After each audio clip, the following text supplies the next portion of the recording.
Marcos capítulo 10 y vamos a leer los versículos 17 al 31.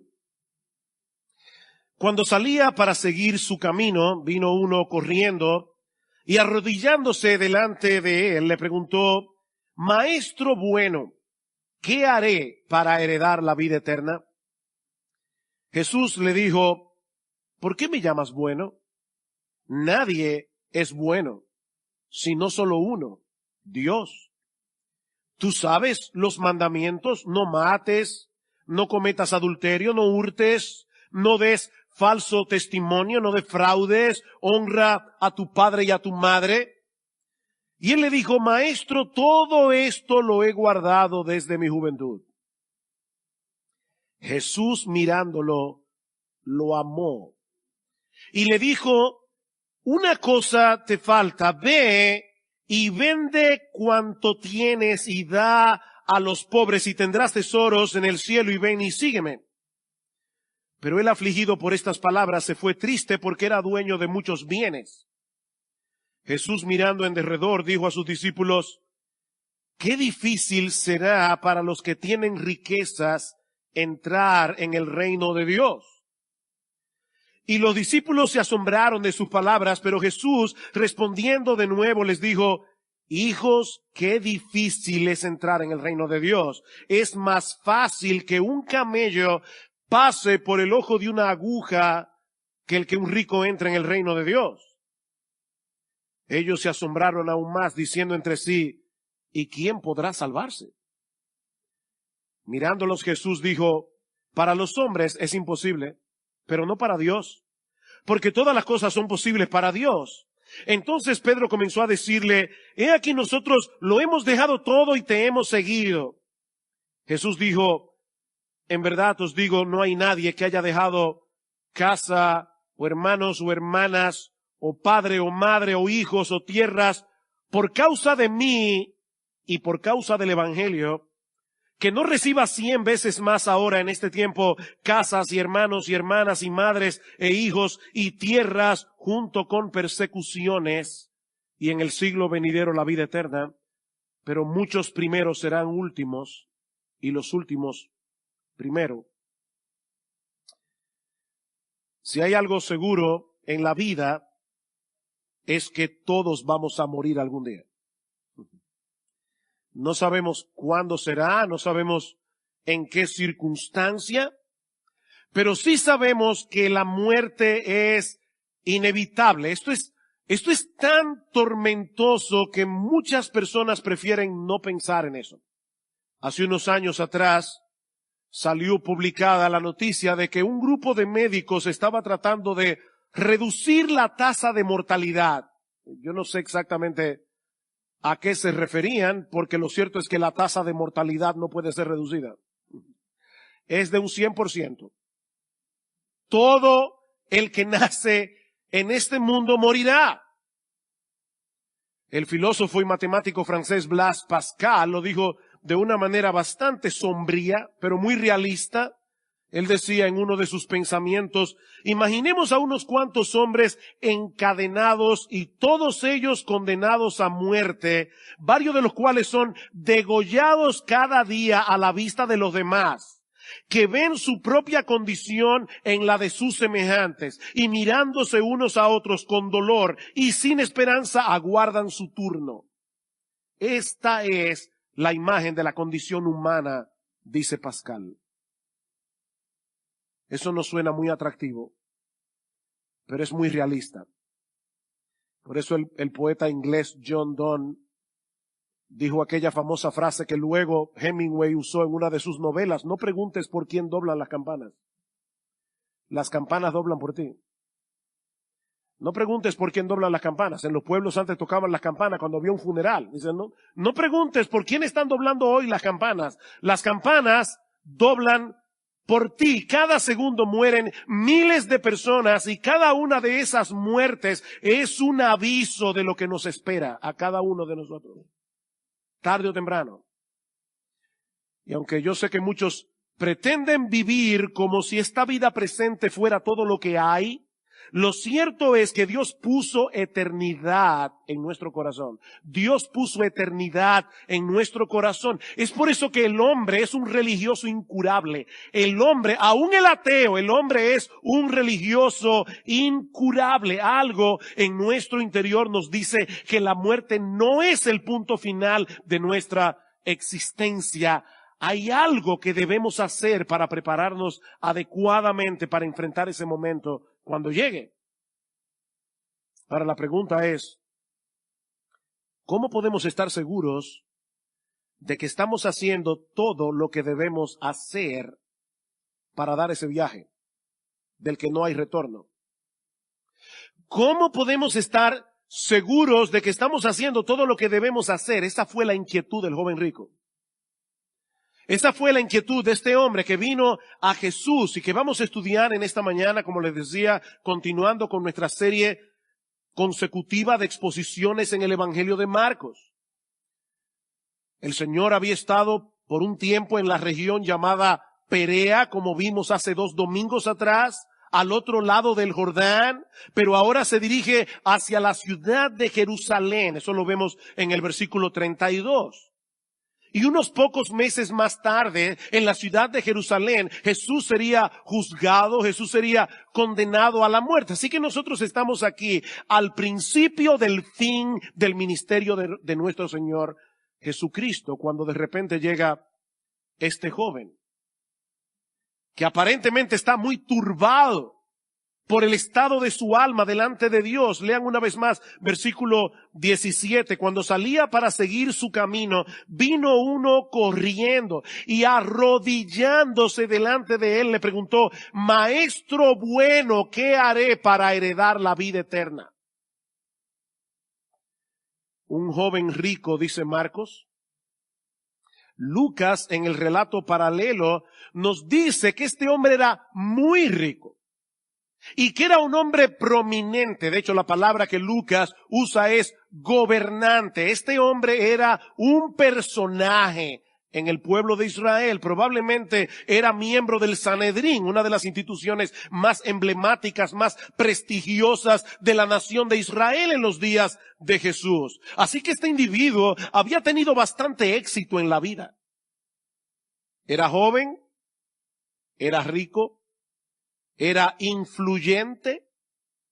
Y por si todo esto fuera poco, era una persona bastante moral, era una persona religiosa, como vemos en el resto de la historia. Por eso alguien decía que este es el tipo de joven que todo padre quisiera para su hija. Sin embargo, la historia revela que este joven tenía una inquietud tan grande en su corazón que Marcos nos dice que él vino corriendo al Señor Jesucristo. Hay detalles aquí que no debemos pasar por alto. En el tiempo de Jesús, la gente de prestigio no corría. Eso estaba fuera de la ética social. Pero este joven estaba tan inquieto que viene corriendo delante del Señor y dice que hincando las rodillas delante de él le preguntó: Maestro bueno, ¿qué haré para heredar la vida eterna? ¿Qué pregunta? En otras palabras, Maestro, ¿cómo yo puedo estar seguro de que yo estoy haciendo todas las cosas que yo debo hacer para ir al cielo? Lo tenía casi todo, pero había una duda en su corazón que no lo dejaba vivir en paz. Una pequeña duda, una gran duda. Esto no es para hacer chistes, pero me vino a la mente algo que vi hace unos años atrás en una viñeta de esa que salen en los periódicos. Había un individuo en el desierto muriéndose de sed y habían 2 manantiales de agua al lado y un letrero que decía: cuidado, agua venenosa, y en el otro decía: esta agua es potable, y otro letrero que decía: o será al revés.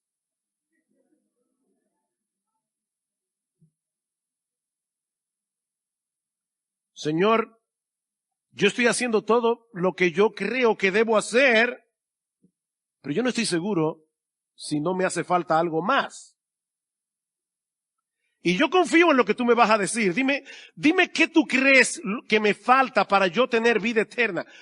Ahora, hermanos, piensen en esto por un momento. Ese es el sueño de todo cristiano, que alguien venga a ti y te pregunte, dime qué yo debo hacer para ser salvo. Pero ahora escuchen la respuesta de Jesús. Versículo 18. Jesús le dijo, ¿por qué me llamas bueno? Nadie es bueno, sino solo uno, Dios. Si hay algo que esta historia nos enseña incidentalmente, es que el método evangelístico del Señor Jesucristo era muy diferente al de muchos evangélicos en el día de hoy.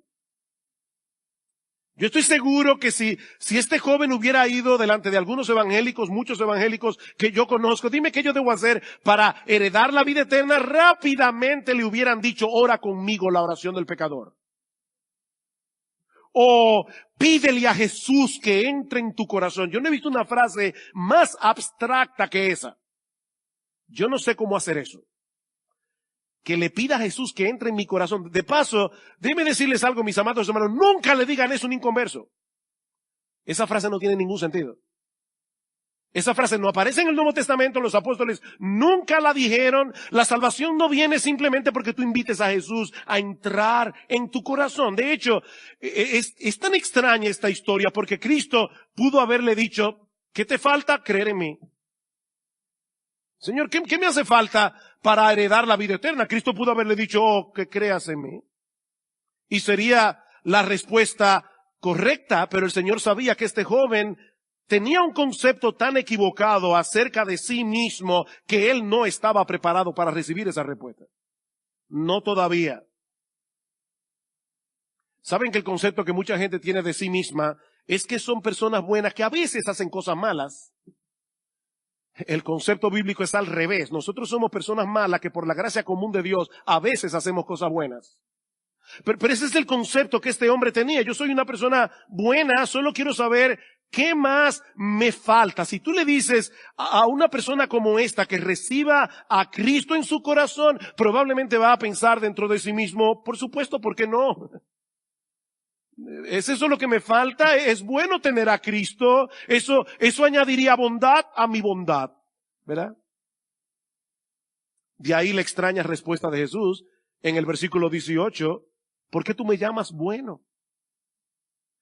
En otras palabras, tú vienes a mí como si yo fuera un maestro común y corriente. Tú vienes a mí como si yo fuera un hombre, igual que tú. Solo que con más sabiduría que tú. Ahora, si eso es lo que tú piensas de mí, ¿por qué me llamas bueno? Porque en el mundo entero hay una sola persona que merece ese calificativo y no eres tú, es Dios.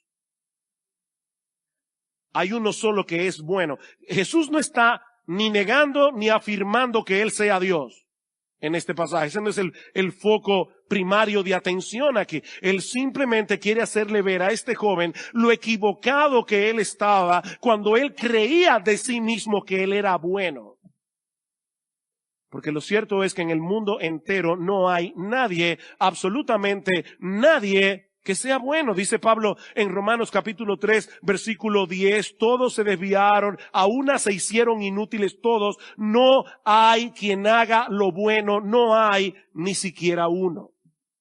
Y sí, yo sé que hay personas que son relativamente buenas, y son relativamente buenas en comparación con otros seres humanos que son peores. Pero si tú te comparas con el estándar de santidad de Dios, si tú te comparas con la santidad del mismo Dios, con el carácter de Dios, te vas a dar cuenta que tú no eres bueno. No hay nadie que llene esa medida, aunque algunos crean que sí, como es el caso del joven rico, versículo 19. Oigan lo que le dice el Señor. Oh, ¿tú quieres saber qué tú debes hacer para heredar la vida eterna? ¿Tú sabes los mandamientos? No mates, no cometas adulterio, no hurtes, no des falso testimonio, no defraudes, honra a tu padre y a tu madre. ¿Tú quieres hacer algo para salvarte? Mira los mandamientos, cúmplelos y vivirás. Ahora, pregunta, ¿está enseñando Jesús aquí en este pasaje que la salvación es por obras, que la salvación es por obedecer los 10 mandamientos? Por supuesto que no. De hecho, no voy a entrar en esto ahora, pero si ustedes van al capítulo 18 de Lucas, que es donde está el texto paralelo de Marcos capítulo 10, verán que Inmediatamente antes de este relato encontramos la parábola del fariseo y el publicano. O sea que esa parábola está en el trasfondo de esta historia. Jesús dice, 2 hombres subieron al templo a orar. Uno era fariseo, el otro era publicano. El fariseo oraba consigo mismo y le decía a Dios, yo te doy gracias porque yo no soy como los otros hombres. Yo no soy adúltero, yo no soy avaro. Yo doy diezmos de todo lo que gano. Yo vengo al templo todos los sábados. Gracias, Señor. La verdad es que te pasaste conmigo. Y el fariseo le dice, yo no soy ni siquiera como este publicano, este cobrador de impuestos. Y el publicano se daba golpe en el pecho, se estaba lejos, diciendo, Dios, sé propicio a mi pecador. Y Cristo dice, este publicano descendió a su casa justificado antes que el otro, el fariseo, porque el que se humilla será enaltecido, el que se enaltece será humillado. Así que esta historia está en el trasfondo de esa parábola. No, Cristo no le está enseñando al joven rico que debía salvarse guardando los mandamientos. Lo que Él quiere hacerle ver a este joven es que es imposible para el hombre salvarse a través de su obediencia. La Biblia dice que uno de los propósitos por los cuales Dios reveló su ley es para que nosotros podamos evaluarnos objetivamente, mirarnos en ese espejo y ver lo lejos que nosotros estamos de llenar esa medida. Imagínate que el mandamiento más importante de la ley es amarás al Señor tu Dios con todo tu corazón, con toda tu alma, con toda tu mente, con todas tus fuerzas, y eso no lo hace nadie ni por un segundo. Y el otro es semejante, ama a tu prójimo como a ti mismo. Ama a tu prójimo con la misma intensidad, con la misma energía, con la misma pasión con la que tú te amas a ti mismo. Dime, ¿tú guardas los mandamientos? Pablo dice en Romanos capítulo 3, versículo 20, que es por medio de la ley que viene el conocimiento del pecado. El problema es que este joven no entendía del todo el alcance de la ley. Por eso le dice al Señor en el versículo 20, Maestro, todo esto lo he guardado desde mi juventud. ¡Wow! Bueno, si esa es la medida, tengo mis papeles en reglas. En el relato paralelo, en el Evangelio de Mateo, se incluye esta última pregunta. ¿Qué más me falta? Eso es interesante. Él estaba bastante seguro de su propia bondad, pero había un elemento de duda en su corazón.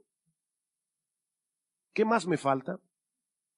Ese es el problema de aquellos que pretenden salvarse haciendo cosas buenas. No hay forma de saber con toda certeza de que estás haciendo lo suficiente. ¿Me hace falta algo más, maestro? Jesús, versículo 21, mirándolo, lo amó y le dijo, una cosa te falta, ve y vende cuanto tienes, dalo a los pobres y ven y sígueme y tendrás tesoro en el cielo. Una cosa te hace falta. Hermanos, ¿qué reacción la de Cristo? Esto fue leccionador para mí. Jesús no reaccionó airado diciéndole, pero qué mentiroso y soberbio eres. ¿Estás tan ciego que no puedes darte cuenta de que no existe en este mundo ningún ser humano que llene esa medida de la ley de Dios? No. El texto dice que Jesús mirándolo, lo amó. Y Marcos es el único que incluye ese detalle en los evangelios. El Señor Jesucristo sintió una profunda compasión por este joven que estaba perdido en su moralidad. Si me oíste bien. Este joven estaba perdido en su moralidad. Los puritanos decían, hay dos formas en que se puede hundir un barco. Una es cargado de estiércol y la otra es cargado de oro. Pero se va a hundir igualito. Mi amigo, nadie puede salvarse guardando los mandamientos. Pablo dice en Gálatas capítulo 3 versículo 10 que todos los que dependen de las obras de la ley para salvarse están bajo maldición, están bajo la maldición de Dios. Si tú estás dependiendo de las obras de la ley, de guardar los mandamientos, Pablo dice, no yo, Pablo dice en la Biblia, estás bajo la maldición de Dios. Pues escrito está, y ahora Pablo cita Deuteronomio, maldito todo aquel que no permaneciere en todas las cosas escritas en el libro de la ley para hacerlas. Cada vez que nosotros pecamos, estamos violando la ley como un todo, no simplemente estamos violando uno de sus acápites. Bueno, fue una mentirita. No, es que el problema con esa mentirita es que ya tú rompiste la ley. Tú violaste la ley y esa ley es un reflejo del carácter de Dios. Ese es el problema. La ley es un reflejo del carácter de Dios, de manera que cada pecado es un atentado contra el carácter santo de Dios. Por eso dice Santiago capítulo 2 versículo 10, cualquiera que guardare toda la ley, si eso fuera posible, pero ofendiere en un punto se hace culpable de todos. Mi amigo, si tú te quieres salvar por tu obediencia, tendrás que obedecer todos y cada uno de los mandamientos de la Biblia todos los días de tu vida. Y si tú eres honesto contigo mismo, seguramente ya debes haberte dado cuenta de que eso es imposible. Y eso es precisamente lo que Cristo quiere hacerle ver a este joven rico, porque lo amó. Porque lo amó. No fue con una actitud de cinismo que el Señor trató con este joven. Y hermanos de iglesia bíblica del Señor Jesucristo, cuídense de eso. Uno puede ver a una persona moralista y tratarla con desprecio. Así como hay personas que tratan a las prostitutas, a los ladrones con desprecio, hay personas que tratan a los moralistas con desprecio. Cristo no hizo eso. Cristo sintió compasión por este joven, una profunda compasión. Y le dice, joven, solo te hace falta una cosa. Vende todo lo que tienes, dáselo a los pobres y sígueme a mí. Ahora, hermanos, y esto es crucial. Por fin, ¿cuántas cosas le faltaba a este joven? ¿3 o una? Porque él dice, una cosa te hace falta. Vende todo lo que tienes, dáselo a los pobres y ven y sígueme. Entonces, ¿qué era lo que le faltaba? Lo que le faltaba era seguir a Cristo. Fíjense, el punto aquí no es que por vender sus bienes y entregar la ganancia a los pobres, este joven iba a ir al cielo como recompensa, sino por seguir a Jesús. Ahora, vender todo lo que tenía y entregarlo a los pobres iba a ser la evidencia de que él había removido el ídolo de su corazón, el ídolo que él le había hecho a las riquezas para hacer de Cristo el único objeto de su adoración, el único objeto de satisfacción, el único objeto de su deleite. Esa era la evidencia. Mientras dependas de otras cosas para tu felicidad, mientras dependa de otras cosas para encontrar satisfacción en la vida, mientras haya otras cosas aparte de Cristo en la que tú estés descansando tu identidad, es imposible que puedas creer aunque tú digas que crees. Esto es serio. Es muy fácil decir que creemos en Cristo. Pero es otra cosa muy distinta, mostrar esa confianza dependiendo únicamente de Él y encontrando toda nuestra satisfacción únicamente en Él. Y la palabra únicamente aquí es importante. ¿Sabes lo que Jesús le está diciendo a este joven? Joven, déjame decirte algo. Imagínate la vida sin dinero. Imagínate la vida sin nada de dinero. Y imagínate la vida sin tus bienes. Imagínate la vida sin tus casas. Imagínate la vida sin tus carros, sin tu ropa, sin tus muebles, sin tu vivienda, sin tu cuenta bancaria. Imagínate una vida en la que solo me tuvieras a mí. Pregunta, ¿estarías satisfecho?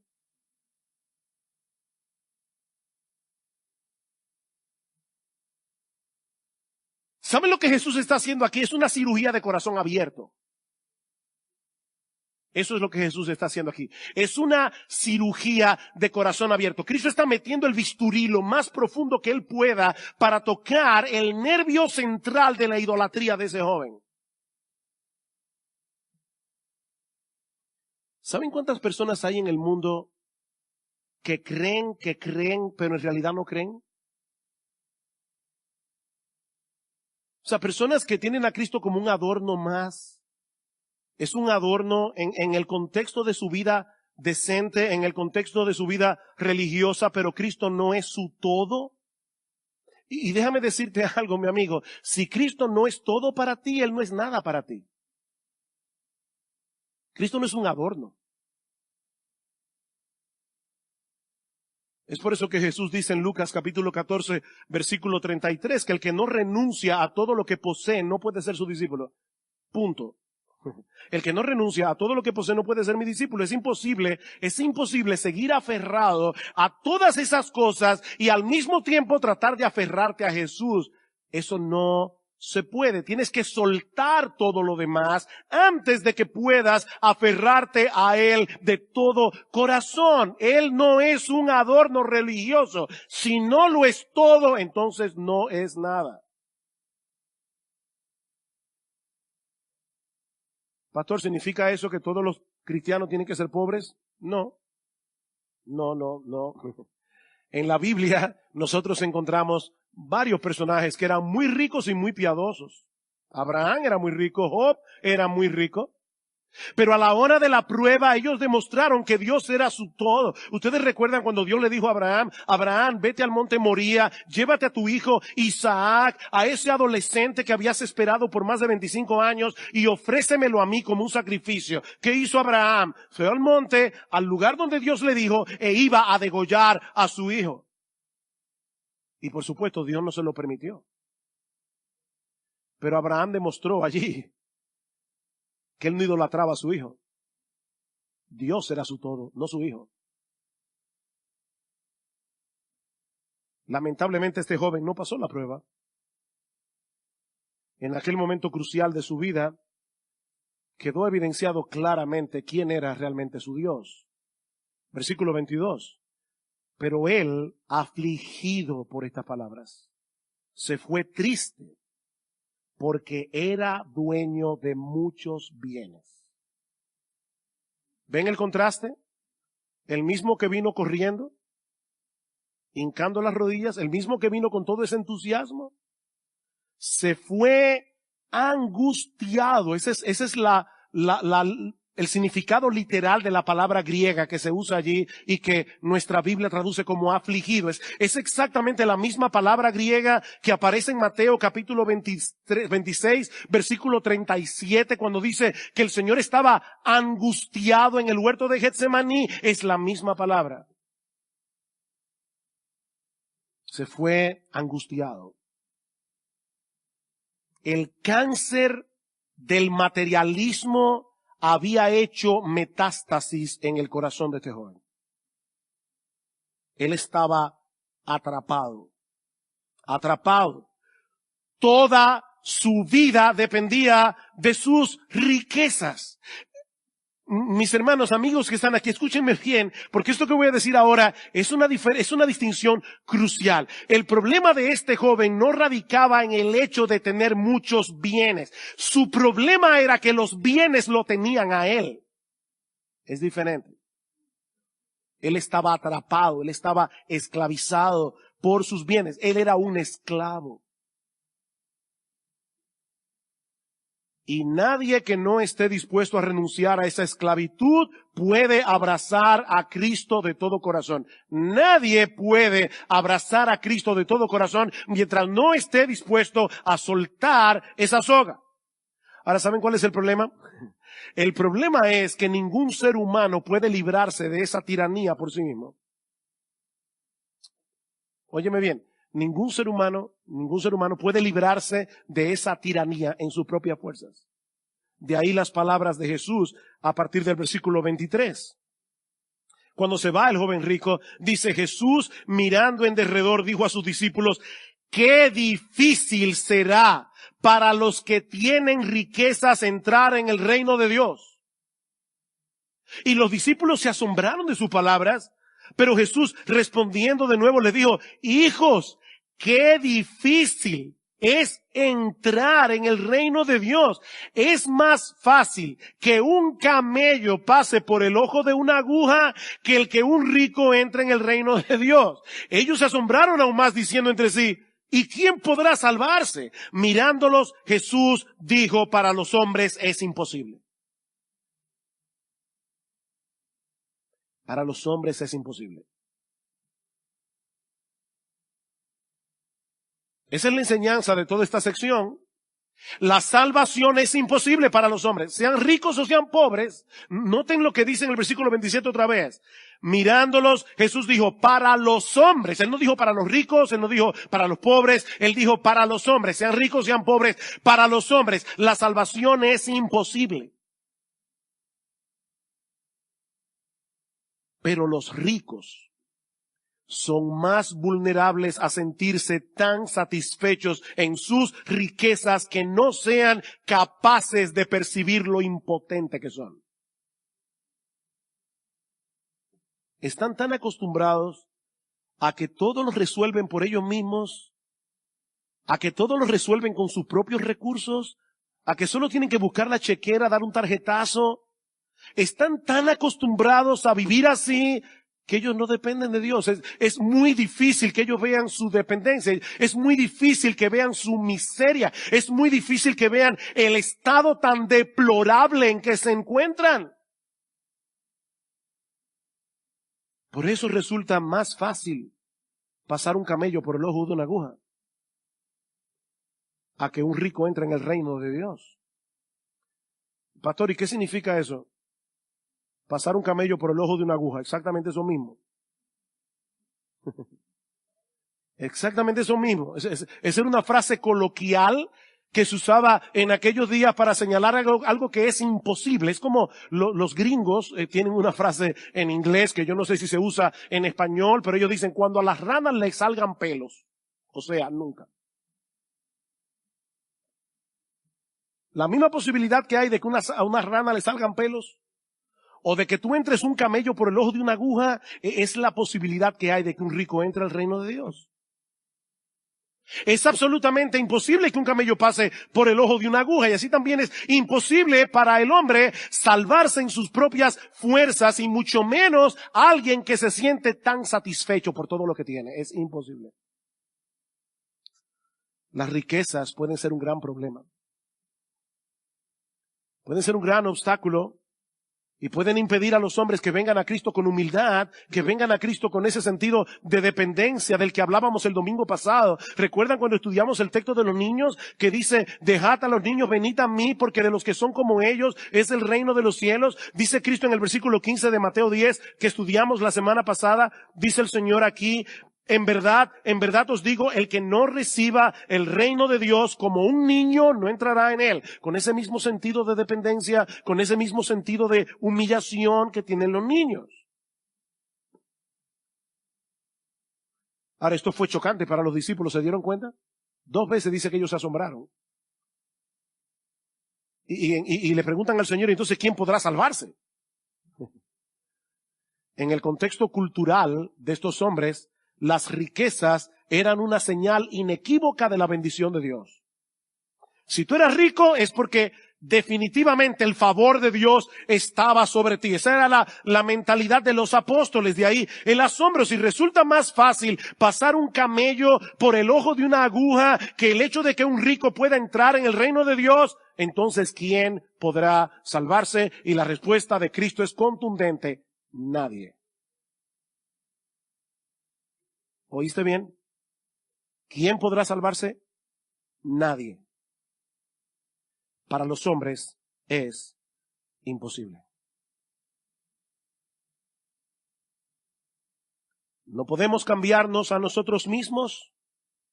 No podemos limpiarnos de nuestros pecados. No podemos disponer nuestro propio corazón para amar a Dios, para amar su gloria por encima de todo, aún amar a Dios y su gloria más que tu propia vida. Tú no puedes hacer eso por ti mismo. Eso es imposible. Estamos encadenados, condenados a ser unos esclavos miserables, a menos que un poder superior intervenga a nuestro favor. Y eso nos lleva a la segunda enseñanza de este pasaje. La salvación solo es posible para Dios a través de la persona de Cristo.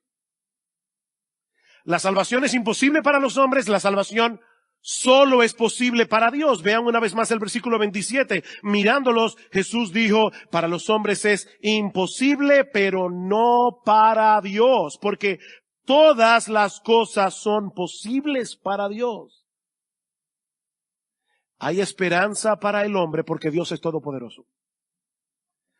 Hay esperanza para el hombre porque Dios puede vencer la obstinación de tu corazón. Dios puede destruir nuestra idolatría. Y es extremadamente importante resaltar esto, porque así como hay muchas personas que creen que no necesitan a Cristo para ser salvos, hay otras personas que tampoco vienen a Cristo porque desconfían de sí mismos.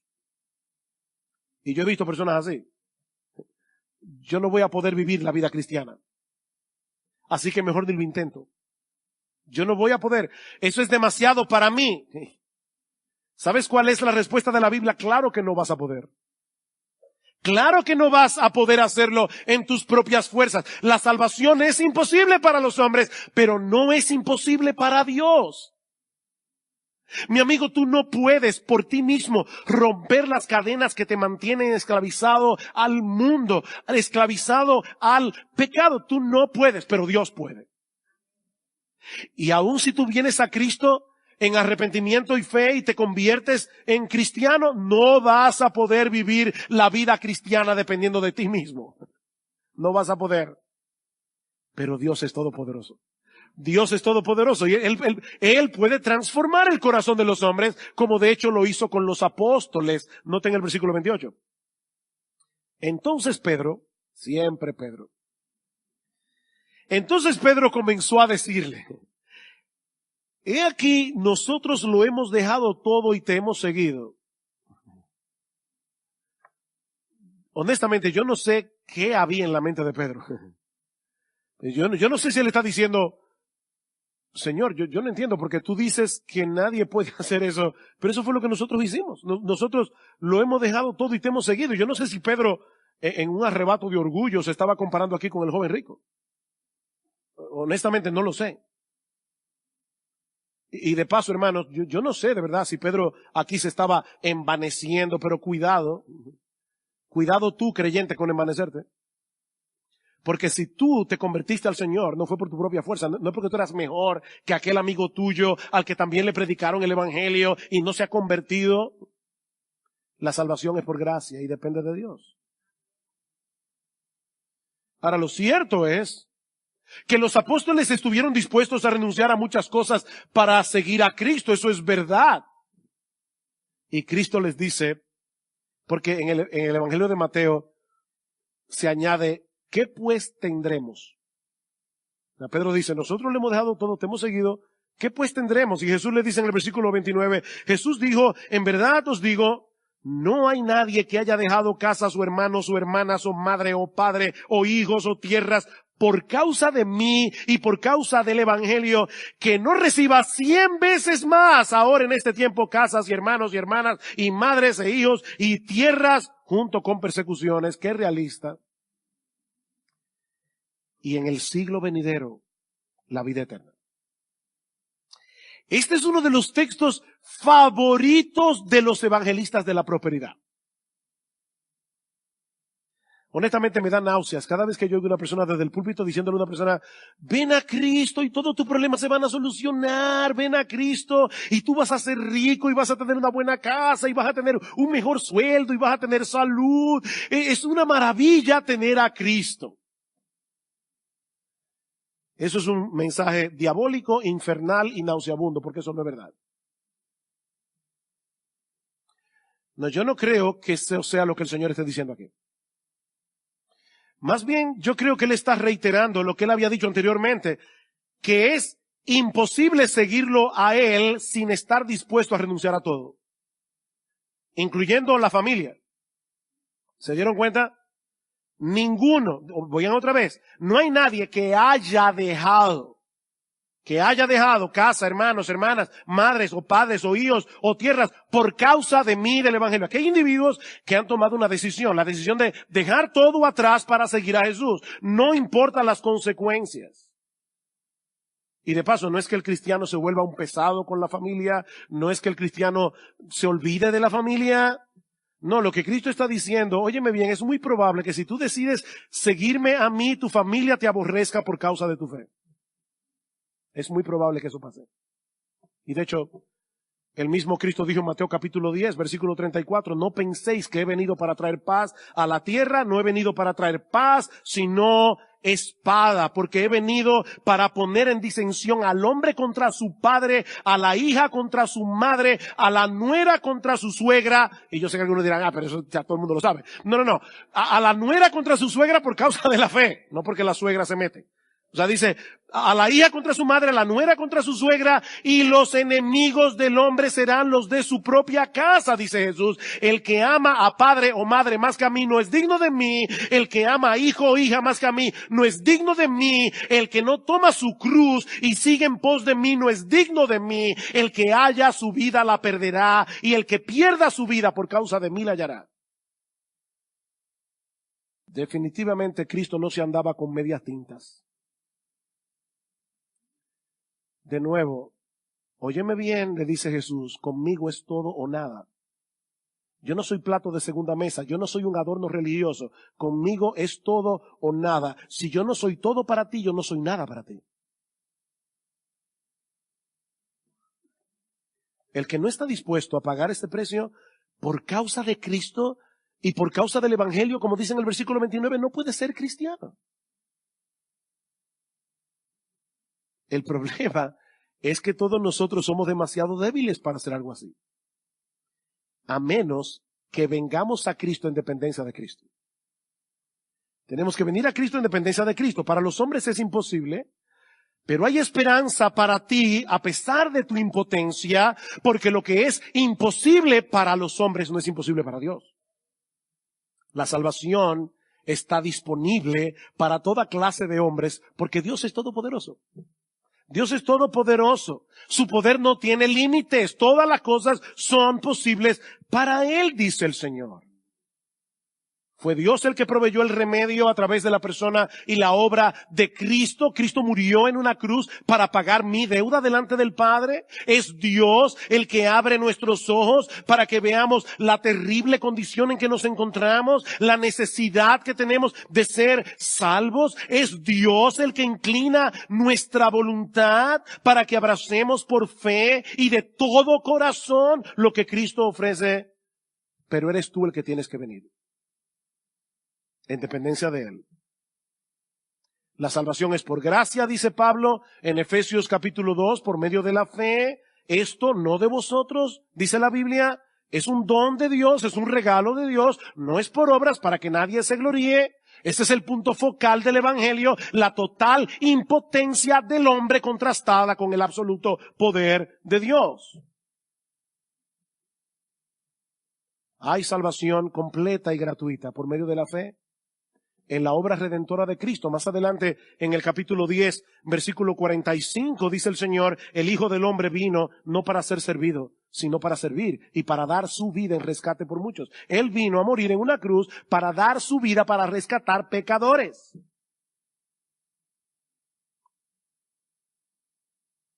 Y es precisamente a través de la proclamación de ese mensaje del Evangelio, y por eso estamos predicando hoy aquí, que el poder de Dios se manifiesta para salvación, mientras llamamos a los hombres a la fe y al arrepentimiento. Mi amigo, si tú vienes a Cristo, vas a perderlo todo y vas a ganarlo todo. Vas a perderlo todo, vas a ganarlo todo. Eso es lo que dice el versículo 29. No hay nadie que haya dejado casa o hermanos o hermanas o madre o padre o hijos o tierras por causa de mí y por causa del evangelio que no reciba 100 veces más ahora en este tiempo casas y hermanos y hermanas y madres e hijos y tierras junto con persecuciones y en el siglo venidero la vida eterna.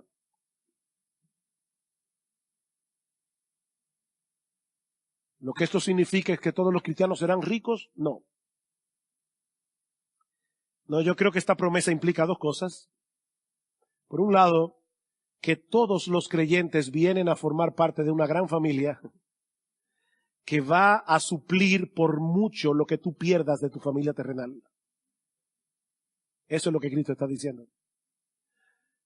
Si hay algo que a mi esposa y a mí nos maravilla cada vez que viajamos a otros lugares, es que llegamos a un sitio nuevo, conocemos hermanos en Cristo que no conocíamos y al minuto ya somos familia. Y están dispuestos a servirnos. Simplemente porque somos cristianos. Hay una familia de la fe en el mundo entero. Eso es impresionante. Pero por el otro lado, y esto que voy a decir ahora es muy sensible, yo creo que John Piper tiene razón cuando dice que hay algunos cristianos que por diversas circunstancias no están rodeados de muchos creyentes. Y él pone el caso particular de los misioneros.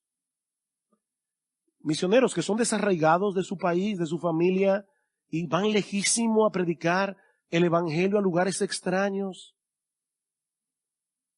Cuando mi esposo y yo estuvimos visitando a nuestra hija en el mes de mayo, ella nos hablaba de eso, nos decía, esto es difícil, lo más difícil es ese sentido de desarraigue, tú no perteneces a ningún lugar. Y nuestra hija nos decía, y es lo que yo creo que está envuelto en todo esto, ella decía, yo me he dado cuenta que mi hogar está donde esté Cristo. Mi hogar está donde está Cristo. Y yo creo que probablemente lo que el Señor está diciendo allí es a esas personas que están solas, en lugares donde no hay casi cristianos, dice, aún así, si tú lo pierdes todo por causa mía, lo que vas a obtener por el hecho de tenerme a mí será infinitamente más satisfactorio que cualquier cosa de este mundo que tú hayas podido perder. Tú tendrás en mí 100 veces más. Amor incondicional. El amor incondicional de Cristo suplirá 100 veces más el amor de hermanos, hermanas, padres, hijos, tierras, todo. Él será tu hogar y será 1000 veces mejor que el hogar que tú hayas perdido por causa de Él. Cristo es mejor. Y cuando te toque partir de este mundo, como decíamos al principio, cuando te toque partir de este mundo, disfrutarás de una incomparablemente deleitosa comunión con Él por los siglos de los siglos. Es de esa vida eterna que el Señor habla aquí en el versículo 30. Por eso es que Pablo dice en Romanos capítulo 8, versículo 18, estoy seguro, tengo por cierto que las aflicciones de este tiempo presente no se pueden comparar con la gloria venidera que en nosotros ha de manifestarse cuando Jesucristo nuestro Salvador regrese en gloria.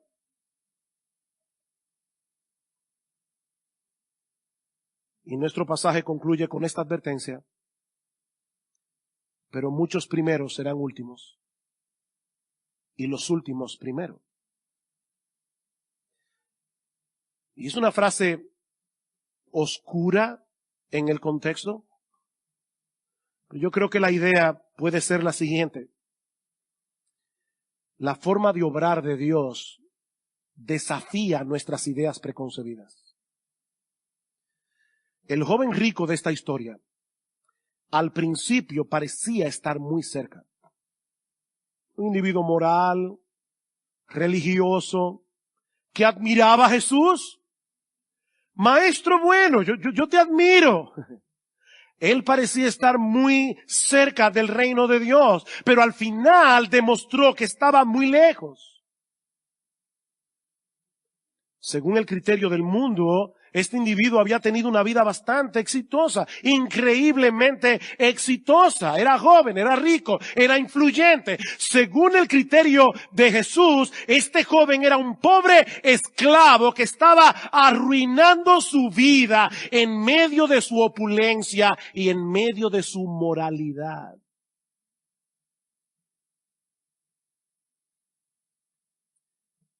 Hermanos, tenemos que aprender a evaluar las cosas con el criterio de Dios, no con el criterio del mundo. De este lado de la eternidad, el mundo celebra las riquezas, celebra la popularidad, celebra la belleza física, y debo decir que no hay nada de malo, ni en el hecho de ser rico, ni en el hecho de ser bien parecido, ni en el hecho de tener de ser popular. Pero déjame decirte algo, mi amigo, si eso es todo lo que tú no tienes absolutamente nada que tenga valor permanente. Nada. Tú no tienes nada. Tenerlo todo sin tener a Cristo es tener una existencia miserable aquí y ahora, y una pérdida total cuando traspases esa línea que separa el tiempo de la eternidad. Tener a Cristo es tenerlo todo, aunque no tengas nada más.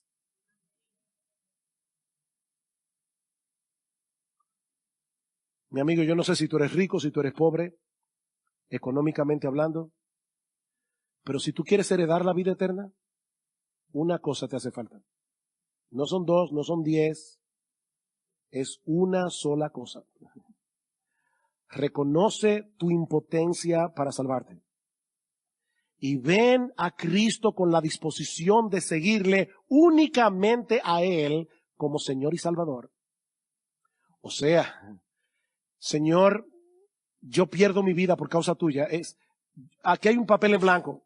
Ya rompí esto. Aquí hay un papel en blanco. Está firmado al pie por mí. Lo que tú escribas ahí yo lo voy a hacer, aunque yo no sé lo que es. Tú eres mi único Señor. Tú eres mi único amo. Tú eres mi único dueño. Ven a Cristo. Ven a Cristo y sométete a Él como tu único Señor, como tu único Salvador. Señor, yo no confío en mis buenas obras, yo no confío en mi religión, yo no confío en que soy mejor que aquel. Mi única esperanza es que tú moriste por mí en la cruz del Calvario. Es mi única esperanza. Yo no confío en nada más que en ti. Mi amigo, no pretendas hacer en tus propias fuerzas lo que solo Dios puede hacer por ti. La salvación es imposible para los hombres. Es imposible. Tú no puedes pagar tu deuda con la justicia de Dios por causa de tu pecado. Tú no puedes cambiar por ti solo la inclinación de tu corazón. Tú necesitas la justicia de otro, Jesús, que sea puesta en tu cuenta por medio de la fe. Esa es la única justicia que Dios acepta como buena y válida. Yo sé que todos ustedes aquí han jugado Monopolio alguna vez. Si tú vas al banco con dinero de Monopolio, queriendo abrir una cuenta, van a llamar a un psiquiatra. Porque es dinero falso. Óyeme bien, todas tus buenas obras son dinero de monopolio en la presencia de Dios. No valen nada. La única moneda que circula en el cielo es la justicia de Jesús. La única moneda que circula en el cielo es la justicia de Jesús. Y mi llamado en esta mañana es ven a Cristo, confiésale tus pecados, confiésale incluso la dureza de tu corazón. Mi esposo y yo hablábamos con una joven esta semana y ella nos decía, yo no quiero a Dios, yo odio a Dios, así mismo. Yo le dije, mira, ¿sabes qué? Díselo a Dios. Díselo a Dios. Confiésale a Dios tu amor al mundo, confiésale a Dios cómo le has desechado, confiésale a Dios cómo has cambiado a Él por aquello que no aprovecha y pídele que transforme tu corazón. Pídele que te dé la gracia de la fe y del arrepentimiento. Pídele que te libere de la esclavitud y de la tiranía del pecado. Lleva tu causa delante de Él, porque solo Él te puede salvar. Quiere el Señor que al final de tu historia no seas como este joven rico,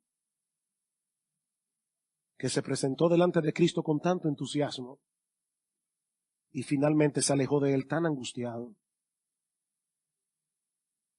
Es mi oración que muchos aquí hoy puedan regresar a sus casas llenos de gozo, habiendo encontrado en Cristo el Salvador que sus almas necesitan, habiendo encontrado en Cristo el perdón de todos sus pecados, habiendo encontrado en Cristo gratuitamente, por gracia, por medio de la fe, el regalo de la vida eterna.